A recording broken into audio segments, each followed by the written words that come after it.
A'udzubillahi minasyaitonirrajim. Bismillahirrahmanirrahim. Subhanaka la ilma lana illa ma 'allamtana innaka antal alimul hakim. Wa jamilni jamil.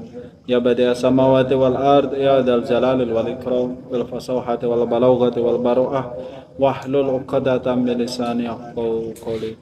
Birikati raf'ati rahmah summa talinu juluduhum wa qulubuhum ila dzikrillah ma ba'du. Allahumma sholli ala sayyidina Muhammad wa ala ali sayyidina Muhammad. Alhamdulillahirabbil alamin. Jamaah MBT, pada hari ini kita semua masih bisa dihadirkan di tempat yang insya Allah mulia ini dalam rangka tholabul ilmi. Tentu kita semua hadir di sini atas izin, daya dan upaya kita tidak akan bisa ya, karena pada dasarnya manusia itu malas.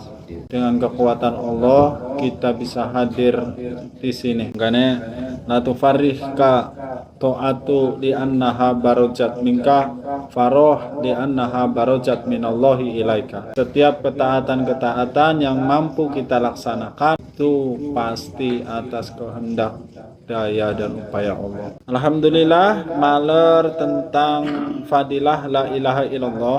Niriki kula akan membacakan beberapa hadis. Salah satu hadisnya lamun wingi kan kula ulas kembali bahwa barang siapa mampu mengucap la ilaha illallah, nah orang tersebut akan terhindar dari kiamat. Wingi kan ya. Apa maksudnya wis jelasaken. Nah, ning riki wenten sabda Nabi sallallahu alaihi wasallam, sabda Nabi wenten yaqulullahu taala la ilaha illallah hisni. Nabi disabdakan oleh Allah, berarti hadis diskusi, berfirman, bercakap, bahasa bangene mah bercakap dengan Kanjeng Nabi Muhammad sallallahu alaihi wasallam. Allah berkata, la ilaha illallah, kalimat la ilaha illallah hisni iku kota isun. Paman dakholahu, sapa-sapa manjing ia siman, amina mangka aman ia siman min adabi saking adabe isun. Jadi seolah-olah Allah itu mengilustrasikan kepada kita semua supaya paham, barang siapa mengucap la ilaha illallah, orang tersebut seolah-olah masuk ke dalam benteng perlindunganku. Kalau sudah masuk, maka orang tersebut akan aman dari siksaanku. Relate dengan cerita malam Kemis kemarin, ketika Nabi Isa berkeliling di tempat-tempat zikir, ada yang cikirannya karena pertama takut, ada lagi tempat zikir karena mengharap surganya, ada lagi tempat zikir karena memang taat dengan Allah. Nah, ikulah yang dipilih oleh Nabi Isa. Kenapa yang dipilih? Apa perbedaan dari ketiganya ini? Kalau dilihat secara global itu tidak ada beda, tapi ada di bedanya itu di keyakinan. Allah wis ngomong kononku, ngomong bahwa siapa yang masuk kota atau ke bentengku aman dari siksaan. Kenapa la ilaha illallah harus jadi modal untuk masuk surga? Kenapa juga la ilaha illallah itu menjadi modal untuk tameng disiksa? Sedangkan Allah wis ngomong aman wis manjing mah. Berarti seolah-olah orang yang la ilaha illallahnya untuk tameng masuk neraka, la ilaha illallahnya supaya masuk surga, itu seolah-olah tidak percaya dengan Allah. Makanya ning hikam kan boten disiksa bega nuhun siragun. Kenapa? Karena kamu tidak percaya dengan perkataanku, lebih percaya dengan produkku. Gitu ya.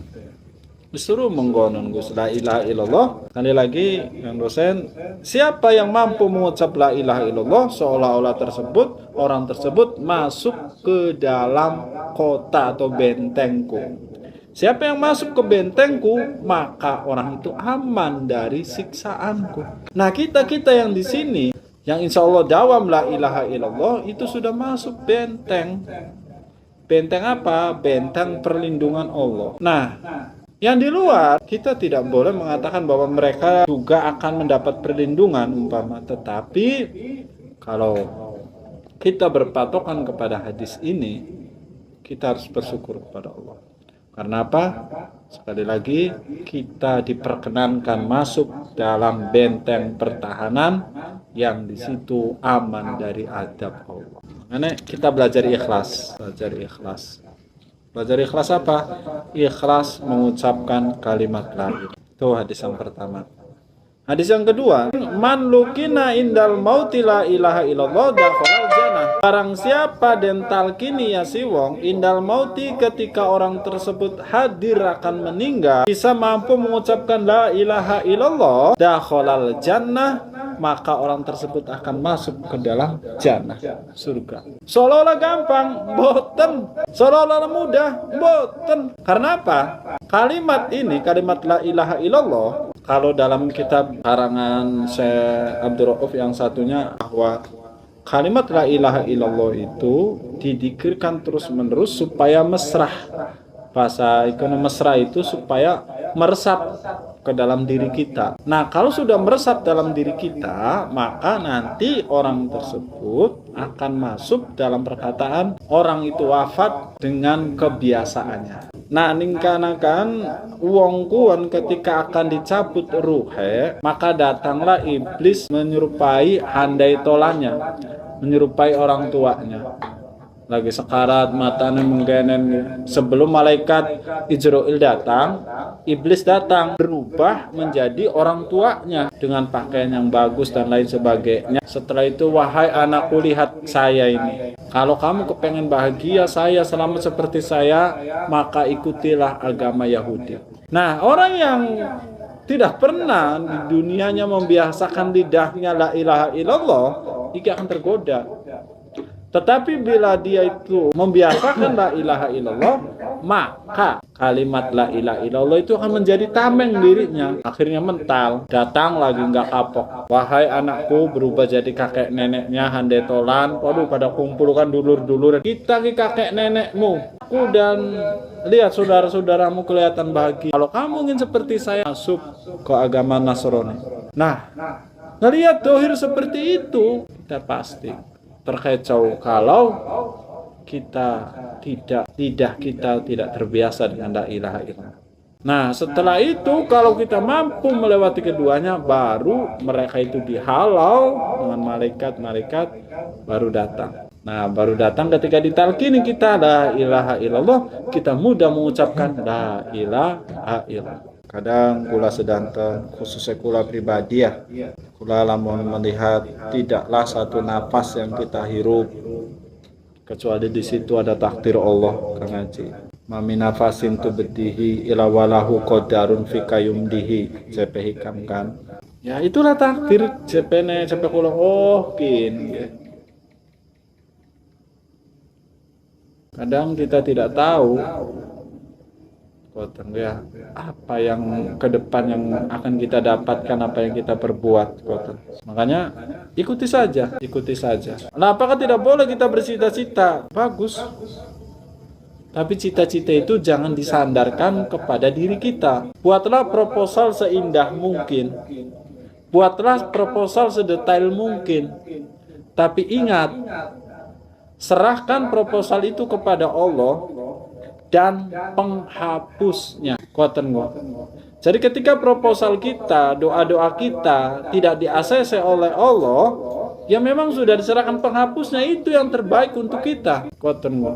Nah, itu hadis yang kedua. Yang ketiga, yang selanjutnya ningriki faidatu robiatu utawi kiki faidah keempat. Wis kepapat pe faidah nek menten pitu komputan salaman. Faedah keempat itu apa? Setengah faedah yang hasil bagi orang zikir yang karam ia dengan kalimat la ilaha illallah. Faedah ini akan menerangkan hasil bagi orang yang karam. Artinya ciri-ciri orang tersebut sudah mashghul atau sudah istighol dengan zikirnya. Hasilnya terlihat. Implementasi daripada zikir la ilaha illallah itu terlihat di kesehariannya. Apa saja kita akan bedah hari ini. Apakah ciri-cirinya sudah ada pada kita atau kita masih jauh? Faedah yang keempat, faidatu robiatu, adapun faedah yang keempat minha daripada faedah-faedah fi bayanil fawaidi, ing dalam nerangkan faedah-faedah allati tahsulu li zikri, kang menghasilakan li zikri kedua zikir al mustaqroki kang kerem kang tenggelam bi kalimati la ilaha illallah. Jadi kalimat la ilaha illallah yang kita zikirkan setiap hari insya Allah, ini pengejawantahannya bisa kita lihat pada diri kita di keseharian. Mengejawantahan daripada kalimat la ilaha illallah. Apa? Yang pertama, setengah daripadanya jadi bersifat la iya dengan sifat juhud.